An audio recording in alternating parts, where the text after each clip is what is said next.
हे everyone, welcome back. पिछली class में हमने पाइथन का बेसिक इंट्रोडक्शन देखा था और अपना पहला हेलो वर्ल्ड प्रोग्राम रन किया था। आज हम प्रोग्रामिंग के सबसे जरूरी पिलर्स समझने वाले हैं। Variables, data type, input and output और टाइप कास्टिंग। ये वो टूल्स हैं जिनके बिना आप कोई भी बड़ा सॉफ्टवेयर या एआई मॉडल नहीं बना सकते। तो चलिए बिना किसी देरी के शुरू करते हैं। सबसे पहले बात करते हैं कि वेरिएबल क्या होता है। इसे बहुत ही आसान तरीके से समझो। जैसे आपके किचन में अलग अलग डिब्बे होते हैं, किसी पर चीनी का लेबल लगा है और किसी पर नमक का लेबल, और असल में ये होते क्या है, एक कंटेनर। ठीक वैसे ही कंप्यूटर की मेमोरी में भी वेरिएबल एक कंटेनर की तरह होता है, जो आपके डेटा को होल्ड करके रखता है और उसका कुछ नाम होता है। और उस वेरिएबल को बनाने के लिए सिंपली हमें वेरिएबल का नेम और उसमें सेव होने वाला जो डेटा है वो इज इक्वल टू लगा के हमें यहाँ पे लिख देना होता है। और फिर वो जो डेटा है उस वेरिएबल के अंदर हमारा यहाँ पे सेव हो जाता है। ये वेरिएबल एक कंटेनर की तरह ही होता है एक मेमोरी में, जो किसी डेटा को अपने अंदर सेव कर सकता है। अब आप सोच रहे होंगे कि हमें डेटा सेव ही क्यों करना है मेमोरी में। हमें डेटा इसलिए सेव करना होता है मेमोरी में ताकि हम उसको बाद में अपने कोड में यूज कर पाए। मान लो आपने यूजर का नाम ये अलाइस सेव कर दिया और एज 25 सेव कर दी।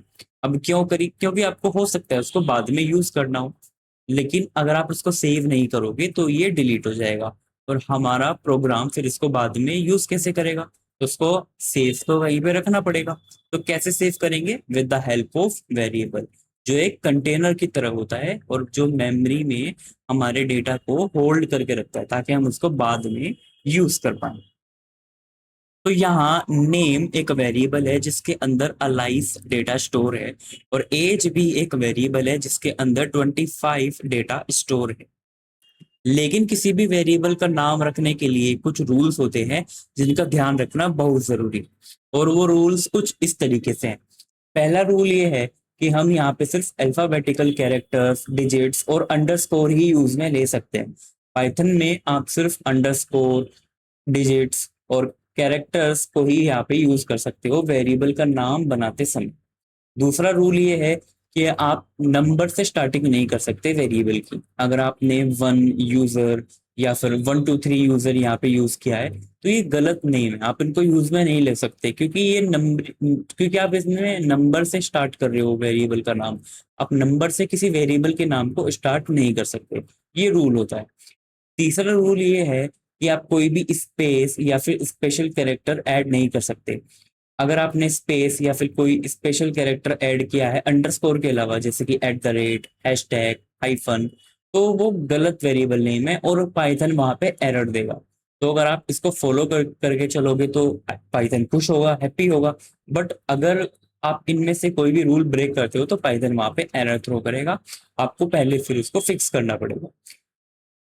अब आते हैं नंबर 4 वाले रूल में, जिसमें ये बताया गया है कि आप वेरिएबल का नाम बनाते समय कोई भी रिजर्व्ड कीवर्ड यूज में नहीं ले सकते, जैसे कि इफ, क्लास, फॉर, वाइल। ये रिजर्व्ड वर्ड होते हैं। अब रिजर्व्ड वर्ड क्या होते हैं? किसी भी प्रोग्रामिंग लैंग्वेज में कुछ ऐसे वर्ड होते हैं जिनका कुछ स्पेशल मतलब होता है, स्पेशल मीनिंग होता है, जैसे कि इफ, क्लास, फॉर, वाइल। तो इनको हम आगे चल के पढ़ेंगे। तो इन वर्ड्स को हम अपने यूज में नहीं ले सकते। हम इनको वेरिएबल के नाम की जगह पे यूज में नहीं ले सकते। आपको कुछ अलग वर्ड यहाँ पे बनाना पड़ेगा, या फिर इन्हीं का यूज करके आप बना सकते हो। आप इफ के आगे 1 लगा दो या क्लास के आगे 2 लगा के इनको एक नया वर्ड बना के यूज कर सकते हो। बट एग्जैक्ट ये वर्ड आप यूज में नहीं ले सकते क्योंकि ये रिजर्व्ड कीवर्ड्स है। और रिजर्व्ड कीवर्ड्स हमारे सी में, C++ में, जावा में, जावास्क्रिप्ट में ये होते ही होते हैं। तो यहाँ पे भी होंगे। तो ये हमारे रिजर्व्ड वर्ड हैं, इनको हम यूज में नहीं ले सकते वेरिएबल का नाम बनाते समय। तो यहाँ पे कुछ सही नेम की मैंने एग्जांपल दिए हुए हैं। जैसे अगर आपको 2 वर्ड का नाम यहाँ पे चूज करना है तो आप टोटल अंडरस्कोर मार्क्स ऐसे यहाँ पे यूज कर सकते हो वेरिएबल का नाम। अगर आपको यूजर एज यहाँ पे सेव करनी है तो हम यूजर एज कुछ इस तरीके का अच्छा नाम यहाँ पे यूज कर सकते हैं। ये भी एक बहुत अच्छा नेम है, इज लॉग्ड इन यूजर। तो ये कुछ गुड वेरिएबल नेम के एग्जाम्पल है। अब हमारे पास कुछ ऐसे नाम भी है जिनको आपको अपने यूज में नहीं लेने चाहिए, जैसे कि 1 2 3 यूजर, क्योंकि ये नंबर से स्टार्ट हो रहा है तो एक बैड वेरिएबल है। माई हाइफन नेम, इसके बीच में हाइफन आ रहा है तो ये भी एक बैड वेरिएबल है। क्योंकि यहाँ पे हमारा ये रूल ब्रेक कर रहा है नंबर 3 वाला। User at the rate name, ये हमारा नंबर 3 वाला रूल ब्रेक कर रहा है, तो आप इसको भी यूज में नहीं ले सकते। और फोर एक रिजर्व्ड वर्ड है, इसको भी हम आगे चल के देखेंगे कि फोर क्या होता है। लूप जब हम पढ़ेंगे तो वहां पे ये वर्ड आएगा लूप करने के लिए, बट इसको हम अपनी यूज में नहीं ले सकते, ये एक रिजर्व्ड वर्ड है। अब बात करते हैं कि वेरिएबल को डिक्लेयर और असाइन कैसे करें, हम वेरिएबल को बनाए कैसे और उसमें वैल्यू कैसे डालें। पाइथन में इसके लिए हम असाइनमेंट ऑपरेटर का यूज लेते हैं। असाइनमेंट ऑपरेटर क्या होता है, ये इक्वल टू ही हमारा असाइनमेंट ऑपरेटर है। इसका काम क्या होता है, वैल्यू को वेरिएबल के अंदर डालना। तो ये वैल्यू हमारा डेटा है जो इस वेरिएबल के अंदर सेव होने वाला। इस वैल्यू को पाइथन के अंदर बोला जाता है इंटीजर, और काफी लैंग्वेजेस में इसको इंटीजर ही बोलते हैं। इंटीजर मतलब होल नंबर। तो ये जो होल नंबर है मेरा एक्स नाम के कंटेनर में मेमोरी के अंदर सेव हो गया। अब पाइथन की सबसे खूबसूरत बात यह है कि यह डायनामिकली टाइप्ड लैंग्वेज है। इसका मतलब आपको सी या जावा की तरह पहले से टाइप नहीं बताना पड़ता कि इंट इज इक्वल टू 10। आप बस लिखो एक्स इज इक्वल टू 10 तो वो इंटीजर बन गया।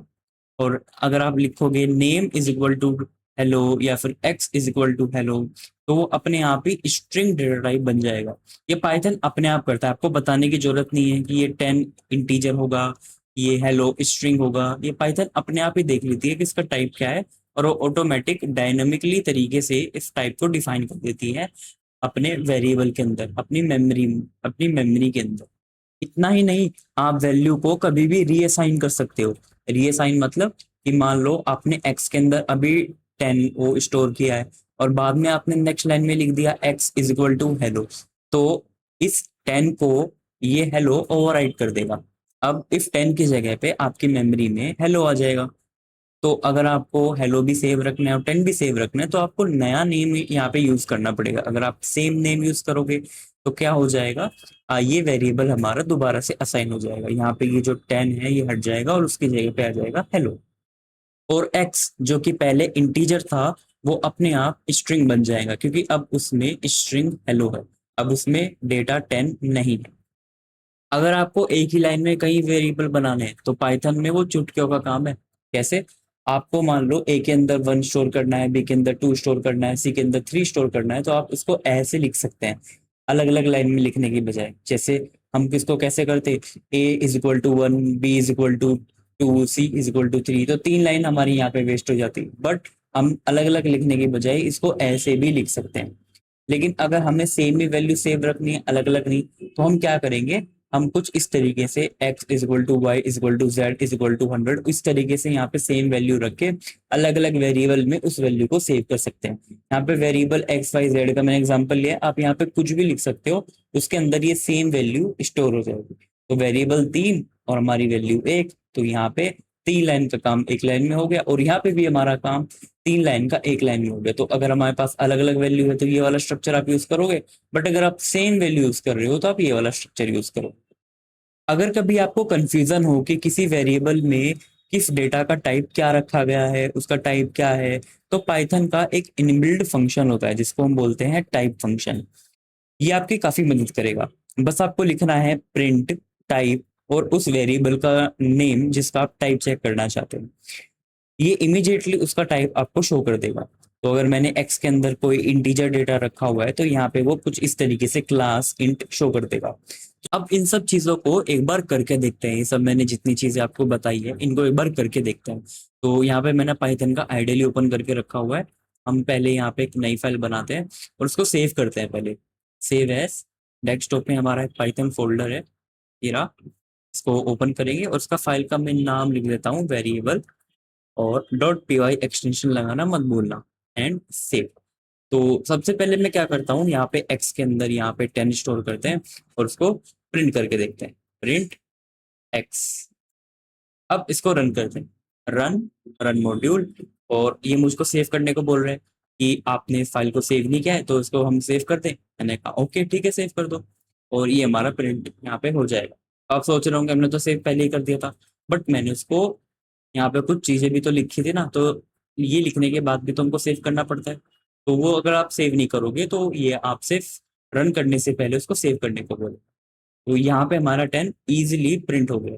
अब उसका मुझे टाइप चेक करना है। तो मैं इसका टाइप कुछ ऐसे चेक कर सकता हूँ, टाइप एक्स, और यहाँ पे हम इसको रन करेंगे। उससे पहले सेव कर लेते हैं, file, save, run, run module, और ये हमारा यहाँ पे टाइप इंटीजर आ गया।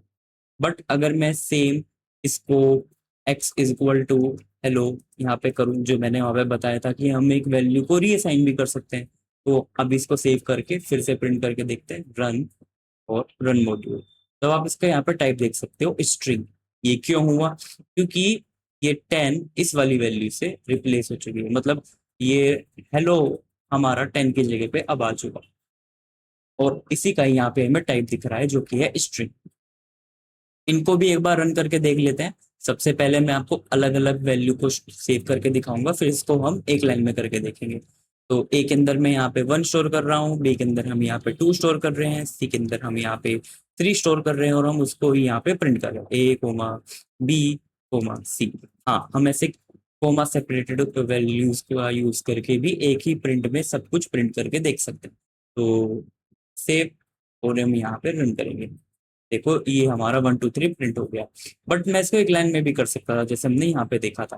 तो हम इसको एक लाइन में कैसे कर सकते हैं, या ए कोमा बी कोमा सी और इज इक्वल टू जो भी हमें यहाँ पे वैल्यू असाइन करनी है उसको वैसे ही कोमा सेपरेटेड अलग अलग हमें यहाँ पे लिख के दे देंगे। तो यहाँ पे इसको जल्दी से टाइप करते हैं, A comma B comma C is equal to 1 comma 2 comma 3। अब इसको जब हम यहाँ पे सेव करके प्रिंट करेंगे तो आप देख सकते हो 3 लाइन का काम हमारा अब एक लाइन में हो चुका है, और रिजल्ट भी हमारा यहाँ पे सेव। बट क्या हो अगर मुझे यहाँ पे सेम ही वैल्यू सेव करनी है, तब हम क्या करेंगे, इसको कुछ इस तरीके से करेंगे, A is equal to B is equal to C and is equal to जो भी हमें यहाँ पे सेम वैल्यू रखनी है उसको हम यहाँ पे सेव कर सकते हैं। सपोज मुझे यहाँ पे 10 रखना है, तो मैं यहाँ पे 10 को कुछ इस तरीके से लिखूंगा, और यहाँ पे हम इसको सेव कर लेंगे, रन एंड रन मॉड्यूल। तो आप यहाँ पे देख सकते हो 10 10 10 तीनों में सेम ही वैल्यू यहाँ पे आई। अब आते हैं सबसे जरूरी हिस्से पर, पाइथन डेटा टाइप्स। पाइथन में डेटा को अलग अलग कैटेगरीज में बांटा गया है। सबसे पहले हम न्यूमेरिक टाइप्स को देखते हैं, जिसमें बिना दशमलव वाले पूरे नंबर यानी कि होल नंबर जैसे कि 10 20 30, और इन नंबर्स को हम यहाँ पे सेव कर सकते हैं। और दशमलव वाले नंबर्स को भी सेव करते हैं, पॉइंट वाले, जिनको हम यहाँ पे फ्लोट बोलते हैं। पॉइंट्स वाले नंबर कैसे, कुछ इस तरीके से, जैसे अगर मैं यहाँ पे ए के अंदर 4.56 स्टोर करना चाहता हूँ, तो ये मेरे फ्लोटिंग पॉइंट नंबर होते हैं। इनको कोडिंग में फ्लोटिंग पॉइंट नंबर बोला जाता है, और जब मैं इसको प्रिंट करके देखूंगा तो यहाँ पे अच्छे से ये प्रिंट हो भी जाएगा। ये मेरा प्रिंट हो भी गया, तो ये मेरे फ्लोटिंग पॉइंट नंबर है, और ये मेरा इंटीजर है क्योंकि ये होल नंबर है। तो मैंने बताया होल नंबर हमारा इंटीजर होता है, तो ये हमारा इंटीजर है। बट आते हैं ये सेम ही कैटेगरी में, जिसको हम बोलते हैं न्यूमेरिक कैटेगरी। तो न्यूमेरिक कैटेगरी में आपका इंट, फ्लोट ये भी आता है, और साथ ही में कॉम्प्लेक्स भी आता है। कॉम्प्लेक्स क्या होता है? कॉम्प्लेक्स होता है आपका ये, जिसमें आप कुछ इस तरीके से कॉम्प्लेक्स नंबर सेव करते हो, जिसको हम सम्मिश्र संख्या भी बोलते हैं। ये हमारा कॉम्प्लेक्स नंबर होता है, इसको भी हम यहाँ पे प्रिंट करके देख सकते हैं। तो ये तीनों हमारे न्यूमेरिक डेटा टाइप में आते हैं, हमारी न्यूमेरिक कैटेगरी में आते हैं, जो कि है इंट, फ्लोट और कॉम्प्लेक्स। दूसरा है टेक्स्ट टाइप, जिसे हम एसटीआर यानी स्ट्रिंग कहते हैं। जो कुछ भी सिंगल या फिर डबल कोट्स के अंदर लिखा है, जैसे कि हेलो या फिर हेलो मोहन, इस तरीके का जो भी डेटा है वो हमारा स्ट्रिंग होता है। और इसको कैसे लिखते हैं, इसको कुछ ऐसे लिखते हैं, जैसे मैंने यहाँ पे एक बार आपको हेलो लिख के दिखाया था यहाँ पे डबल कोट्स के अंदर। तो ये मेरा स्ट्रिंग है, और इसको हम सिंगल कोट में भी लिख सकते हैं। ये रहा हमारा सिंगल कोट। तो इसको हम स्ट्रिंग बोलते हैं कोडिंग लैंग्वेज में, तो इसको हम यहाँ पे प्रिंट भी कर सकते हैं। ये देखो, ये यहाँ पे हमारा प्रिंट हो गया। उसका अगर मैं टाइप यहाँ पे दिखाऊं आपको, तो टाइप ये कुछ इस तरीके से मैं आपको प्रिंट करके दिखा दूंगा, रन मॉड्यूल, और इसका जब हम यहाँ पे टाइप देखेंगे वो आएगा स्ट्रिंग यानी एसटीआर। तीसरा है बुलियन टाइप यानी बुल, जिसकी सिर्फ दो ही वैल्यूज होती है, ट्रू या फॉल्स, और इसको भी प्रिंट करके देख लेंगे। देखो सबको एक बार हम देखेंगे क्या होता है, और उसको प्रिंट करके देखेंगे, फिर सबका अलग अलग चैप्टर भी है, उसमें हम इनको सब डिटेल में देखेंगे। तो फिलहाल हमारा मोटिव है इन सबको देखना और इनके बारे में जानना, और इनको एक बार प्रिंट करके देख लेना। तो हम यहाँ पे क्या करेंगे, बुलियन में ट्रू और फॉल्स को सेव करके इसको प्रिंट करके देखते हैं। तो बुल एक डेटा टाइप है, एक कैटेगरी है जिसमें से दो ही वैल्यू होते हैं, ट्रू एंड फॉल्स। तो अगर मुझे ट्रू सेव करना है तो मैं इसका टी कैपिटल रख के ऐसे यहाँ पे इसको ट्रू को सेव करूंगा, और फिर हम उसको यहाँ पे प्रिंट करेंगे। अब मैं इसका टाइप चेक कर रहा हूँ, तो यहाँ पे देखो टाइप क्या आ रहा है, बुल, यानी ये एक बुलियन कैटेगरी का डेटा टाइप। तो बुलियन कैटेगरी में हमारी ट्रू एंड फॉल्स दो ही वैल्यू यहाँ पे होती है। ध्यान रखना हमें यहाँ पे टी और फॉल्स के टाइम एफ कैपिटल रखना है, स्मॉल नहीं रखना, क्योंकि पाइथन में ये कैपिटल यहाँ पे होता है। अब मैं इसको डायरेक्ट यहाँ पे प्रिंट करके दिखा दूंगा। तो इसको जब यहाँ पे रन करेंगे और ओके कर लेते हैं इसको, यहाँ पे हमारा ये प्रिंट हो गया। चौथा ग्रुप हमारे यहाँ पे आता है सीक्वेंस। सीक्वेंस के अंदर हमारे यहाँ पे आते हैं आपके लिस्ट, जो कि हम कुछ इस तरीके से बना सकते हैं, 1,2,3, और यहाँ पे हमें ये स्क्वायर ब्रैकेट यूज करनी, ये हमारी लिस्ट होती है। लिस्ट का यूज करके मैं एक ही वेरिएबल के अंदर काफी सारी वैल्यू सेव कर सकता हूँ। देखो मैं यहाँ पे काफी सारी वैल्यू बना पा रहा हूँ ना। तो लिस्ट बनाने के लिए आपको क्या करना है, बस आपको स्क्वायर ब्रैकेट लगाने हैं, और उसके अंदर जो भी आप वैल्यू सेव करोगे उसको आप यहाँ पे प्रिंट करके फिर देख सकते हो। अब हमें यहाँ पे रन करना है इसको, रन मॉड्यूल, एंड इसको क्लिक करेंगे और यहाँ पे आप देख सकते हो। उसके बाद यहाँ पे हमारा आता है टपल।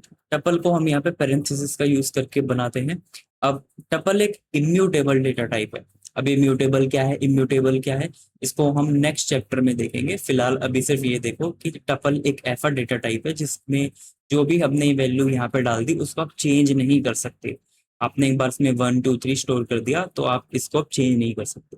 तो इम्यूटेबल का वो मतलब होता है, इसको और अच्छे समझेंगे हम आगे चल के। तो इसको एक बार क्रिएट करके देखते हैं और इसको प्रिंट करके देखते हैं। तो मुझे यहाँ पे सिर्फ इसके ब्रैकेट्स चेंज करने हैं।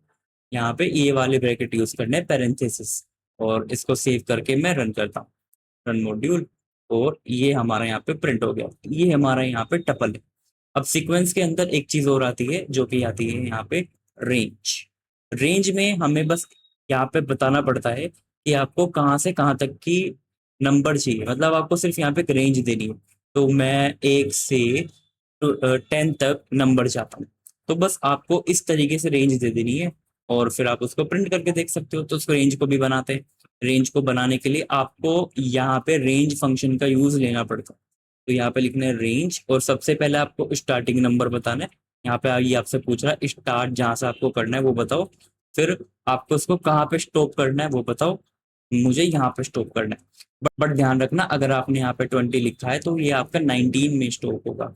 अगर आप यहाँ पे 21 लिखोगे तो ये 20 पे स्टॉप होगा। ये पाइथन का रूल होता है। तो मैं यहाँ पे अगर 20 लिख रहा हूँ तो ये 19 में स्टॉप होगा। बट अगर मैं इसको ऐसे ही प्रिंट कर दूंगा तो ये ऐसे ही प्रिंट हो जाएगा, रेंज 1 से 20। तो हम वो जो 19, 80 ये सब बोल रहे थे, ये क्या था, ये इसके लिए था। जब हम आगे लूप पढ़ेंगे तब इसको देखेंगे। अभी फिलहाल मैं इसको एक बार करके दिखा देता हूँ, नंबर इन ए, और मैं इसको यहाँ पे ऐसे प्रिंट कर देता हूँ नंबर। अब देखो मैंने 1 से 20 तक यहाँ पे रेंज बोला था, लेकिन वो प्रिंट होगा 1 से 90 तक। देखो 90 तक हुआ। अब ये क्या है, आपने ये क्या लिख दिया, इसको हम आगे देखेंगे। मैंने सिर्फ ये प्रिंट करने के लिए करा था, क्योंकि अगर हम इसको नॉर्मली ऐसे प्रिंट करते हैं तो ये सिर्फ रेंज को पूरा प्रिंट कर देता है। इसको हम आगे देखेंगे। ये हमारा लूप था जो भी मैंने आपको करके दिखाया। ये लूप वाले चैप्टर में और अच्छे से हम समझेंगे इसको। अब आते हैं हम अपने नेक्स्ट डेटा टाइप में, जो कि है मैपिंग। मैपिंग में हमारा यहाँ पे आता है डिक्शनरी। देखो डिक्शनरी में हम कुछ इस तरीके से डेटा सेव करते हैं। हमारे यहाँ पे एक वेरिएबल होगा, तो मैं यहाँ पे एक पर्सन ले लेता हूँ और उसका मुझे डेटा सेव रखना है। अब क्या क्या डेटा सेव रखना है पहले वो समझो। मुझे सेव रखना है यहाँ पे उसका नेम, एज, ईमेल, ये सेव रखना है। अब एक वेरिएबल में क्या मैं इसको सेव रख सकता हूँ? हाँ रख सकते हैं। अब मैंने यहाँ पे लिस्ट को पढ़ा है तो मैं उसमें नेम तो सेव कर ही सकता हूँ इस तरीके से, और यहाँ पे मैं एज भी सेव कर सकता हूँ, और यहाँ पे मैं ईमेल भी सेव कर सकता हूँ कुछ इस तरीके से। बट ये एक सही तरीका नहीं है। मुझे मैप करना है, मतलब मैं चाहता हूँ कि ये जो वैल्यू है ये ऐसे मैप हो जाए नेम से, और ये जो 12 एज है ये ऐसे मैप हो जाए एज से। तो ऐसा कुछ करने का कोई और तरीका है? हाँ है, हमारे पास है डिक्शनरी। हमें बस एक तरफ वो नेम लिखना है जो भी आप मुझे बता रहे हो, और उसकी वैल्यू यहाँ पे दे देनी है इस तरीके से। और कोमा लगा के अब आप एक और एंट्री यहाँ पे लिख सकते हो। मुझे एज यहाँ पे यूजर की चाहिए, तो आप ऐसे एज लिख के उसकी यहाँ पे एज दे सकते हो। और मुझे यहाँ पे ईमेल चाहिए, तो मैं यहाँ पे ईमेल ऐसे लिख के यहाँ पे उसकी ईमेल भी सेट कर सकता हूँ, abc@gmail.com। तो कुछ इस तरीके से हम अपना डिक्शनरी जो है यहाँ पे यूज करते हैं। ये हमारा होता है मैपिंग डेटा स्ट्रक्चर, जिसमें हम एक तरफ तो की सेव रखते हैं और एक तरफ वैल्यू सेव रखते हैं। ये हमारी होती है की और ये होती है हमारी वैल्यू। तो डिक्शनरी में हम इसको की और वैल्यू बोलते हैं, और की वैल्यू के पेयर में हम अपनी डिक्शनरी को क्रिएट करते हैं। तो ये मेरी एक पूरी प्रॉपर्टी है, और ये उस प्रॉपर्टी की है, ये उसकी वैल्यू है। तो अगर मैं पूछूं आपसे इसमें कितनी प्रॉपर्टी है, अब कहोगे इसमें 3 प्रॉपर्टी है, एक तो ये, एक ये और एक ये। तो डिक्शनरी का भी एक अलग चैप्टर है, इसमें हम डिटेल में उसको समझेंगे। अब आगे देखते हैं। लास्ट में हमारा यहाँ पे आता है सेट। सेट को क्रिएट करने के लिए भी आप सेम ही ब्रैकेट यूज में लेते हो, जैसे आपने डिक्शनरी में कर्ली ब्रैकेट यूज में लिए थे ना, तो हम सेट में भी यही ब्रैकेट यूज में ले। तो यहाँ पे हमें सेट बनाना है, तो मैं यहाँ पे एक वेरिएबल नेम ले लेता हूँ, जैसे कि नंबर्स का ही ले लेते हैं चलो। इसमें हम यहाँ पे नंबर सेव कर लेंगे, 1 2 3 4 5 इस तरीके से। अब इसको प्रिंट करके देखते हैं, तो इसको मुझे यहाँ पे प्रिंट करना है। तो यहाँ पे मैं क्या करूंगा, सेट को बनाने के लिए ऐसे कर्ली ब्रैकेट 1 2 3 4 5 ऐसे हम यहाँ पे इसको कर लेंगे, और ये यहाँ पे हम इसको प्रिंट करके देख सकते हैं। ये लो, हमारे यहाँ पे सेट भी बन गया। अब इसका टाइप आप चेक कर लो, टाइप, और कुछ इस तरीके से इसको रन करेंगे। तो यहाँ पे टाइप टाइप देखना, अब यहाँ पे क्या लिखा हुआ है, मेरा सेट आ गया। अब सेट, डिक्शनरी, उनके बारे में आपको कुछ मैं चीजें भी बताता हूँ। सेट में आप है ना डुप्लीकेट वैल्यू सेव नहीं कर सकते, ये डुप्लीकेट वैल्यू सेव नहीं करने देगा आपको। क्यों? ये इसका रूल है। देखो, अगर मैं यहाँ पे इसको डुप्लीकेट वैल्यू सेव करने का ट्राई करूँ और इसको रन करूँ, तो ये ऑटोमेटिक देखो उसको डुप्लीकेट वैल्यू को हटा देगा। पहले इसको मैं यहाँ पे टाइप को हटा देता हूँ, और रन मॉड्यूल, इसको देखो रन कर रहे, देखो 1 2, मैंने 2 बार 2 लिखा था ना, एक ही बार आया, क्योंकि ये डुप्लीकेट वैल्यू सपोर्ट नहीं करता है। कौन? सेट। ये हमारा सेट, ये हमारा डुप्लीकेट वैल्यू को सपोर्ट नहीं करेगा। अब यहाँ पे हमने अपने टपल्स भी देखे थे। टपल हमारा क्या आता है, इम्यूटेबल डेटा टाइप है, जिसको हम एक बार अगर मेमोरी में असाइन कर दे तो वो वही रहेगा, चेंज नहीं होगा। तो आप इसको चेंज नहीं कर सकते। इसको भी हम डिटेल में समझेंगे और आने वाले चैप्टर्स में, और किस तरीके से immutable mutable behind the scene work करता है वो भी हम समझेंगे। क्योंकि अगर आपने इम्यूटेबल म्यूटेबल ये समझ लिया, तो आप काफी ज्यादा अंडरस्टैंड कर पाओगे पाइथन लैंग्वेज को। और आपने पाइथन लैंग्वेज को अच्छे से अंडरस्टैंड कर लिया, तो आप बहुत सारी चीजों को अच्छे से बिल्ड कर पाओगे आगे, जब भी आप कुछ जेनीआई या फिर वेब डेवलपमेंट करोगे तो जल्दी से कोई ओवरव्यू ले लेते हैं। हमने यहाँ पे देखा न्यूमेरिक टाइप्स, जिसमें हम इंटीजर डेटा टाइप्स को सेव कर सकते हैं, फ्लोटिंग को कर सकते हैं, कॉम्प्लेक्स को कर सकते हैं। हमने यहाँ पे देखा टेक्स्ट टाइप, जिसमें हम स्ट्रिंग हमेशा सिंगल या फिर डबल कोट्स के अंदर जो भी डेटा होगा उसको आप यहाँ पे सेव कर सकते हो। बुलियन टाइप्स, हमारे पास बुलियन कैटेगरी का यहाँ पे डेटा आता है, जिसमें सिर्फ 2 ही वैल्यूज होती हैं, ट्रू और फॉल्स। हमने यहाँ पे देखा सीक्वेंस टाइप, जिसमें लिस्ट टपल रेंज को हमने क्रिएट किया, उसको प्रिंट भी हमने करके देखा। लिस्ट हम कुछ इस तरीके से बनाते हैं स्क्वायर ब्रैकेट का यूज करके, इसको बदला जा सकता है, मतलब ये म्यूटेबल है। टपल को बदला नहीं जा सकता, इसलिए ये इम्यूटेबल है। 1 2 3 हमने यहाँ पे सेव करा था, और यहाँ पे हमें पैरेंथेसिस यूज करने हैं टपल बनाने के लिए। रेंज के लिए हम यहाँ पे रेंज कुछ इस तरीके से हमने यहाँ पे प्रिंट करके देखा था। ये नंबर्स का सीक्वेंस होता है। सीक्वेंस मतलब ग्रुप। यहाँ पे ग्रुप ऑफ नंबर्स है, यहाँ पे भी ग्रुप ऑफ नंबर्स है, तो यहाँ पे भी ग्रुप ऑफ नंबर्स है। अगर मैं ग्रुप ऑफ नंबर्स की जगह पे ग्रुप ऑफ कैरेक्टर यहाँ पे यूज करूँ, तो वो भी सीक्वेंस है, बट किसका? ग्रुप ऑफ कैरेक्टर्स का। तो सीक्वेंस मतलब ग्रुप ऑफ समथिंग। तो ये मेरा ग्रुप ऑफ नंबर है, तो ये सीक्वेंस है मेरा। ये मेरा ग्रुप ऑफ कैरेक्टर्स है, तो ये भी मेरा सीक्वेंस है। तो ध्यान रखना, सीक्वेंस हम आगे फिर से इससे टकराने वाले हैं, सीक्वेंस है। तो इसको कैसे समझना है अच्छे से, यहाँ पे एक बार देख लेना, आगे फिर कोई यहाँ पे प्रॉब्लम नहीं आने। अब क्योंकि यहाँ पे हम सीक्वेंस को अच्छे से समझ चुके हैं, तो हम आगे इससे एक बार फिर से टकराएंगे जब हम लूप पढ़ेंगे। तब आप आपको ये एकदम क्लियर हो जाएगा कि हमने यहाँ पे सीक्वेंस पे इतना जोर क्यों दिया। फिर हमारा यहाँ पे आया था मैपिंग टाइप, जिसमें हमने डिक्शनरी को क्रिएट करके देखा। इसमें हम की वैल्यू के पेयर में डेटा को स्टोर करते हैं कुछ इस तरीके से। वो हमने इसमें नेम एज और ईमेल वगैरह भी यहाँ पे डाल के देखा था। अच्छा, यहाँ पे आपने देखा कि हमने रेंज, स्टार्ट एंड एंड दो वैल्यू दी थी, लेकिन यहाँ पे सिर्फ एक वैल्यू दी है। तो अगर मैं यहाँ पे सिर्फ एक वैल्यू देता हूँ तो ये किस तरीके से काम करेगा, ये आपको कंफ्यूजन नहीं रहना चाहिए ना। तो मैं यहाँ पे लिखूंगा रेंज। तो हम कहाँ से स्टार्ट करते हैं, इसको कहीं से भी कर सकते हो, उसको 1 से कर सकते हो, 2 से कर सकते हो, और एंड आप कहीं भी कर सकते हो। बट ध्यान रखना, ये 20 लिखा है तो 19 में ये खत्म हो जाएगा। बट अगर मैं सिर्फ यहाँ पे 5 लिखूं और फिर उसको वो लूप वाले को करके देखते हैं तो क्या होगा, तो उसको एक बार करके देखो। इन ए प्रिंट ए, और इसको मैं यहाँ पे सेव कर लेता हूँ और रन करते हैं। तो यहाँ पे आप देखोगे तो ये मेरा किस तरीके से प्रिंट हो रहा है। बट मुझे यहाँ पे प्रिंट करना था नंबर्स, सॉरी। उसको हम यहाँ पे रन करते हैं। ये आ गया 0 1 2 3 4, इस तरीके से हमारा यहाँ पे प्रिंट हो जाएगा। तो अगर मैं यहाँ पे स्टार्टिंग पॉइंट नहीं बताऊंगा, यानी सिर्फ एक नंबर बताऊंगा, तो पाइथन इसको है ना एंड मानेगा कि ये मेरा एंड है। और स्टार्टिंग कहाँ से करेगा, वो 0 से।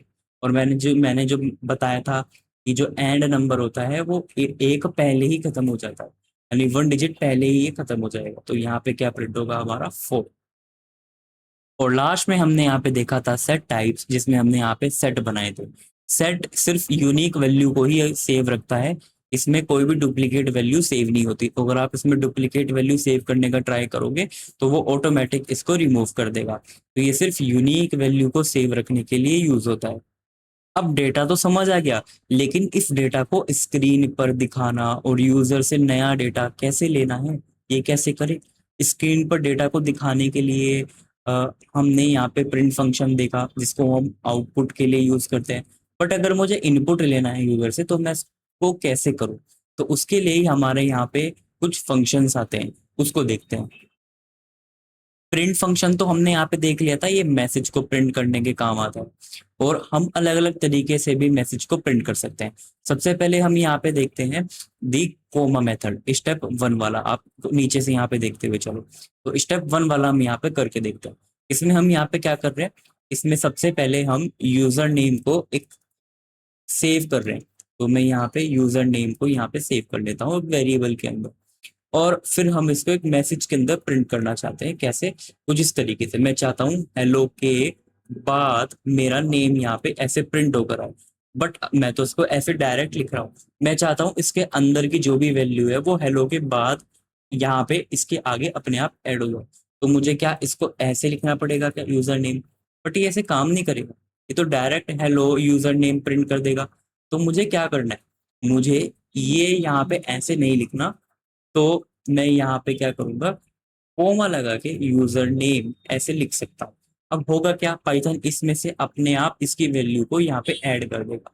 मैं इसको रन करूंगा और यहाँ पे देखो हेलो अंश अपने आप आ गया। और ध्यान रखो, देखो यहाँ पे एक्स्ट्रा स्पेस आ गया ना, मैंने एक दिया था लेकिन ये एक्स्ट्रा ऐड हो गया इसके अंदर। तो ये क्यों ऐड हुआ, क्योंकि जब भी आप यहाँ पे कोमा लगा के वेरिएबल यूज करते हो तो यहाँ पे एक्स्ट्रा स्पेस ऐड हो जाता है। ये इसकी वजह से नहीं आया है, कई बार कुछ लोग सोच ले कि देखो आपने यहाँ पे दिया हुआ है शायद इसकी वजह से आ रहा हो, नहीं। इससे कोई फर्क नहीं पड़ता, ये सिर्फ अच्छा दिखाने के लिए मैंने यहाँ पे लिखा है। तो मैं इसको यहाँ पे सेव करूंगा और रन एंड रिमूव। देखो यहाँ पे अब एक स्पेस आ रहा है। तो हमने यहाँ पे स्टेप 1 वाला अपना करके देख लिया, द कोमा मेथड। अब देखते हैं हम कॉन्कैटिनेशन वाला, जिसमें हम सिर्फ प्लस का यूज करके हम अपने मैसेज को और दूसरे वेरिएबल के मैसेज को या फिर दूसरे वेरिएबल को यहाँ पे ऐड कर सकते हैं। प्लस से सिर्फ 2 स्ट्रिंग जुड़ेगी, यहाँ पे नंबर नहीं जुड़ता।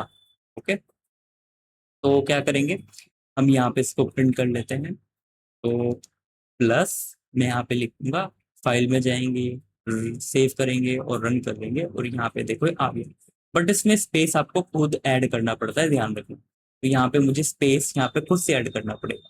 तो अगर आप खुद से स्पेस नहीं ऐड करोगे तो वो आपका स्पेस ऐड नहीं करेगा। बट कोमा में ऐसा नहीं होता, वो एक स्पेस खुद से ऐड करता है अगर आप यहाँ पे कोमा लिख दोगे।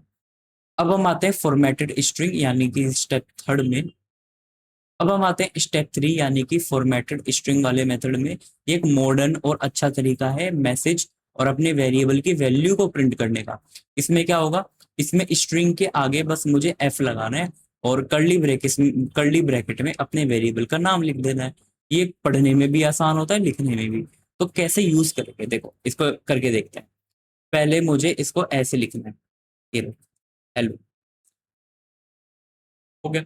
अब मुझे यहाँ पे यूजर नेम चाहिए इस जगह पे, तो आप इसको ऐसे लिख दो यूजर नेम और इसको ब्रैकेट में इस तरीके से बंद कर दो, जिससे पाइथन को पता चल जाए कि मुझे ये यूजर नेम प्रिंट नहीं करना, मुझे इस यूजर नेम के अंदर की जो वैल्यू है उसको यहाँ पे लेकर आना है और उसको प्रिंट करना है। ठीक है, तो उस पे आपको ध्यान रखने के लिए, यूजर पाइथन को बताने के लिए यहाँ पे हमें कर्ली ब्रैकेट लगा दो। अब यहाँ पे हम लिखेंगे एफ, ताकि पाइथन समझ जाए कि ये एक फॉर्मेटेड स्ट्रिंग है, और जहाँ पे भी उसको ये ब्रैकेट्स मिलेंगे उसके अंदर के वेरिएबल की वैल्यू को वो यहाँ पे प्रिंट करके आपको दिखाएगा। इसको हम यहाँ पे सेव करेंगे, रन एंड रन मॉड्यूल। तो आप यहाँ पे देख सकते हो हमारा हेलो अनशायर, ना कि ये प्रिंट हुआ। तो यही हमारा होता है फॉर्मेटेड स्ट्रिंग। आप इसको काफी अलग अलग तरीके से भी कर सकते हो। मैंने यहाँ पे my name is user name, I am 20 year old, ये करा है, तो आप ऐसे भी कर सकते हो। मान लो मेरा एक यूजर नेम है जिसमें किसी का नेम है, एक एज है जिसके अंदर एज सेव है, और आप इसको ऐसे भी मैसेज बना के लिख सकते हो, जैसे माई नेम इज, और यहाँ पे हम यूजर नेम वेरिएबल का वैल्यू चाहते हैं, और आई एम, और मैं यहाँ पे चाहता हूँ एज। ठीक है, तो एज की जो भी वैल्यू होगी मैं वो उसको यहाँ पे चाहता हूँ, और फिर उसके बाद मैं चाहता हूँ कि ये आई लिखा हुआ और ये है, बस। तो ये पढ़ने में देखो कितना आसान है, और मुझे पता भी चल रहा है कहाँ कहाँ पे वेरिएबल की वैल्यू आने वाली। बस मुझे इसको यहाँ पे रन करना है, और देखो ये रन हो गया, माय नेम इज अंश, I am 20 year old. Okay. अगर आपको थोड़ा समझने में प्रॉब्लम आ रही है तो एक बार वीडियो को पीछे जाके वापिस से देखना, आपको फिर अच्छे समझ में आ जाएगा। बट अगर आपने ये तीनों अच्छे से यहाँ पे समझ लिए तो अब आपको आगे बिल्कुल प्रॉब्लम नहीं आने वाली, क्योंकि हम ज्यादातर या तो ये वाला मेथड यूज करेंगे या फिर ये वाला। अब अगर यूजर से इनपुट लेना है तो हम यूज करते हैं इनपुट फंक्शन। इनपुट फंक्शन एक ऐसा फंक्शन होता है जो यूजर से वैल्यू लेने का काम करता है। तो अगर मुझे यूजर से कुछ वैल्यू लेनी है, जैसे 25, 30, और फिर उसके बेस पे कुछ कैलकुलेशन परफॉर्म करवानी है, या फिर उसको एक वेरिएबल में सेव करना है, तो यूजर से वैल्यू लेने के लिए मुझे इनपुट फंक्शन यूज में लेना पड़ेगा। तो इसको कैसे करेंगे, चलो इसको करके देखते हैं। यहाँ पे मुझे सिर्फ यहाँ पे लिखना है इनपुट, ये। अभी मैं कुछ नहीं लिख रहा इसके अंदर, सिर्फ मैंने जस्ट लिखा इनपुट, और हम इसको देख भी लेंगे कि इसमें क्या आने वाला। तो मैंने भी देखा कि इनपुट एक ऐसा फंक्शन होता है जो यूजर से वैल्यू लेने का काम करता है। तो इसको सेव करेंगे और रन करेंगे। अब जैसे ही मैं इसको रन करूंगा, देखना मेरा माउस रुक जाएगा यहाँ पे। देखो मेरा माउस यहाँ पे रुका हुआ है, ध्यान से देखो। ये वाली स्टेज यहाँ पे बीच में रुकी हुई है, मतलब ये मेरे इनपुट का वेट कर रहा है कि आप कुछ डालोगे, यहाँ पे कुछ वैल्यू इंसर्ट करो। तो मैं यहाँ पे वैल्यू इंसर्ट कर देता हूँ 20, और हम यहाँ पे प्रिंट कर लेंगे इसको। तो देखो यहाँ पे मेरा 20 प्रिंट हो गया, बट मैंने तो इसका नाम क्या रखा था यहाँ पे, यूजर नेम। तो मैं यूजर से कोई भी वैल्यू ले सकता हूँ, उसका नेम डिपेंड नहीं होता, बट मैंने यहाँ पे अगर यूजर नेम रखा हुआ है तो मुझे यूजर का नेम ही यहाँ पे लेना चाहिए, और यूजर से उसका नाम ही यहाँ पे आना चाहिए। बट मैंने यहाँ पे कोई मैसेज नहीं दिया था, तो यूजर को पता ही नहीं था कि क्या वैल्यू डालनी है, तो उसने कुछ भी डाल दिया। तो मुझे यहाँ पे कुछ मैसेज भी तो लिखना चाहिए, तो आप यहाँ पे मैसेज भी लिख सकते हो कि एंटर योर नेम, इस तरीके से। अब हम इसको सेव करेंगे, और सेव, ये सिर्फ अच्छा दिखाने के लिए है, हम इसके बिना भी यूजर से वैल्यू ले सकते हैं। अब जैसे ही मैं इसको रन करूंगा, मेरा माउस यहाँ पे अपने आप आके रुक जाएगा, और लास्ट में यहाँ पे अपने आप आके रुक जाता है। तो रन करेंगे, रन मॉड्यूल, और देखो ये मेरा माउस यहाँ पे आके रुक गया।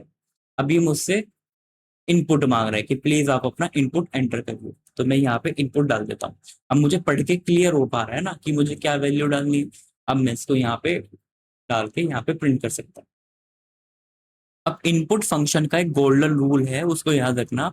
हम अगर इनपुट फंक्शन का यूज करके यूजर से कुछ भी वैल्यू लेंगे, ध्यान रखना, फिर से बता रहा हूँ, ध्यान से सुनो कि अगर हम यूजर से कुछ भी वैल्यू लेंगे तो वो हमेशा स्ट्रिंग डेटा टाइप में सेव होगी।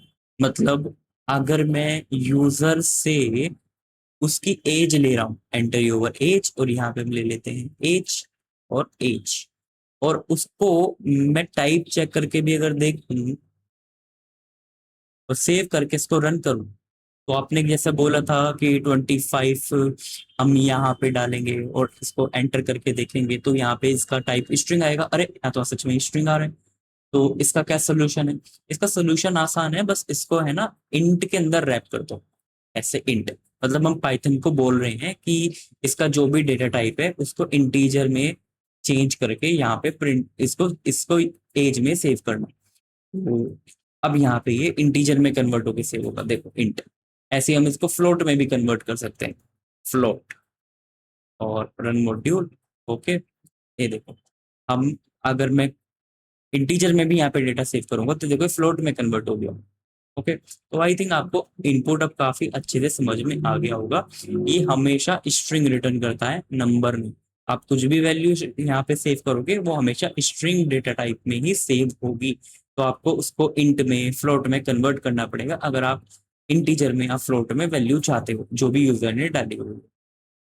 अब अगर आपको उस पर कोई मैथ्स कैलकुलेशन करनी है तो आपको करना पड़ेगा टाइप कन्वर्जन या टाइप कास्टिंग। मतलब एक डेटा टाइप को दूसरे डेटा टाइप में चेंज करना। अगर मैं चाहता हूँ इंटीजर को स्ट्रिंग में चेंज करना, फ्लोट को स्ट्रिंग में चेंज करना, या फिर स्ट्रिंग को इंटीजर में चेंज करना, तो वो हम कैसे करेंगे? वो हम टाइप कास्टिंग का यूज करके करेंगे, जिसमें हम एक डेटा टाइप को दूसरे डेटा टाइप में कैसे चेंज करते हैं वो देखेंगे। अब टाइप कन्वर्जन दो तरीके से होता है, एक होता है इम्प्लिसिट कन्वर्जन और एक होता है explicit conversion. Implicit conversion Python खुद ब खुद कर लेता है, मतलब कि आपको करने की जरूरत नहीं है, पाइथन खुद ब खुद उस जो टाइप है वो चेंज कर लेगा। कैसे? देखो, अगर आपने 10 को 2.5 से ऐड करा है तो लास्ट में हमारा रिजल्ट क्या आना चाहिए? 12.5।